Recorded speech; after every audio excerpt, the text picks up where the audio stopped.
Good morning, my brothers and sisters. Today is July 5th, 2020, and it's the 113th day of the virus. And we are going to go back to the story of Jesus feeding 5,000. Sometimes it's helpful to look in other Gospels of the same story. Of interest, that Jesus feeding the 5,000 is in all four Gospels. I might mention some things that are in some of the other ones, but I'm going to today read from John chapter 6, verse 1. Same story, different eyes. We're going to hear things that aren't in any of the other Gospels. We're going to find out what time of year it is. We're going to find out what the people's names are that are involved.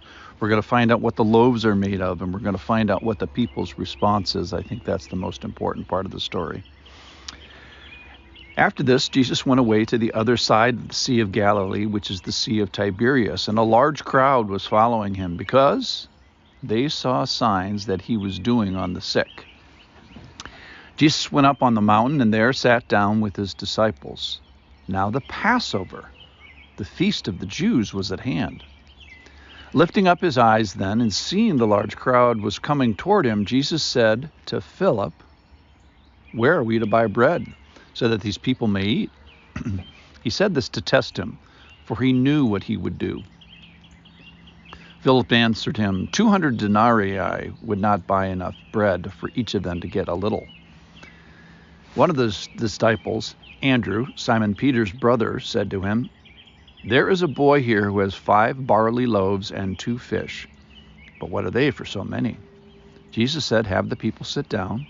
Now, there was much grass in the place, so the men sat down, about 5,000 in number. Jesus then took the loaves, and when he had given thanks, he distributed them to those who were seated, so also the fish, as much as they wanted. And when they had eaten their fill, he told his disciples, "Gather up the leftover fragments, that nothing may be lost." So they gathered them up and filled 12 baskets with fragments from the 5 barley loaves left by those who had eaten. Verse 14. When the people saw the sign that he had done, they said, "This is indeed the prophet who was to come into the world." Perceiving then that they were about to come and take him by force to make him king, Jesus withdrew again to the mountain by himself. So a couple things in the story of John that I wanted to draw our attention to. So in this passage, we find out in verse 4 that the Passover, the feast of the Jews, was at hand. So this took place, John mentions 3 Passovers in his gospel, and this is the middle one. And Jesus is not in Jerusalem like he is for the other 2. He is in northern Israel, here on the Sea of Galilee, and then just off the Sea of Galilee. So that may be important. There's certainly some bread prophecy regarding this. So maybe if we look backwards from the Old Testament, we can see God supplying manna to the Jews wandering in the desert. So that presence of the Lord and that provision is hinted at in this story, more than just hinted at. And then if you look forward, so it's mentioned that it's the Passover. In a Passover from now, we'll find Jesus at the Last Supper, taking bread, saying a blessing, breaking the bread, and giving the bread, and all those things are done exactly in this particular story. So it may be prophetic in nature as well. We find the disciples responding in a good way, of being a little confused but still obedient, and they organize the groups and spread the bread before they realize that a miracle is happening. One detail I like in this is that the loaves are made out of barley. So apparently, historically, people like to eat wheat bread rather than barley bread. And the poor ended up with the barley bread. So this is a story of Jesus having compassion on poor people who were sick and didn't really plan much ahead. They're really very pathetic in the story, which is so great because it says that he had compassion on them. The line in one of the other Gospels said that they were a sheep without a shepherd, and that was from Mark. And then they're there a long day. Luke says that the day began to wear away, so everybody's probably tired and hungry. And Luke even says, hey, these people aren't going to need just food, they're going to need lodging. That's how long the day has gone with all this healing and teaching that Jesus has done.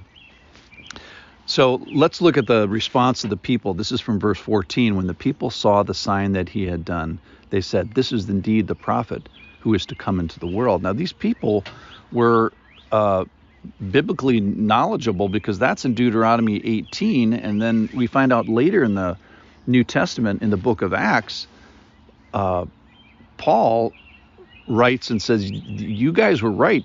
Jesus was the prophet that was prophesied in Deuteronomy. So these people are making an actually correct prophetic assessment. They looked with spiritual eyes. They had some previous spiritual knowledge.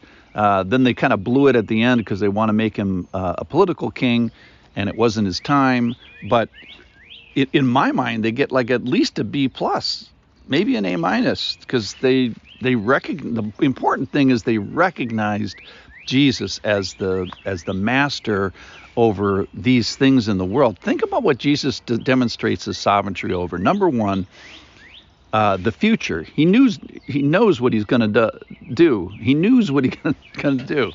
Secondly, all day long healing illness and in healing people's sickness. And then 11, he demonstrates dominance, sovereignty over the land, the fruit of the land, making barley into bread and bread and bread and bread. And then the fruit of the sea, making fish into fish and fish and fish and fish. Everything you need to know to believe is in this story. You have prophecy, you have power, you have sovereignty, and then you have a group of people that were stunned by this. So at the end of the story here today, you really have one of two choices. Either la-di-da, this is a made-up story and Jesus really didn't feed 5,000. Or this really happened and he demonstrates his lordship. He fulfills prophecy. He stuns the people. He heals diseases. He demonstrates sovereignty over land and sea. And we today have an opportunity to bow the knee and believe, or to totally discard it. My suggestion, it's all here. Let's all bow the knee. Jesus is Lord.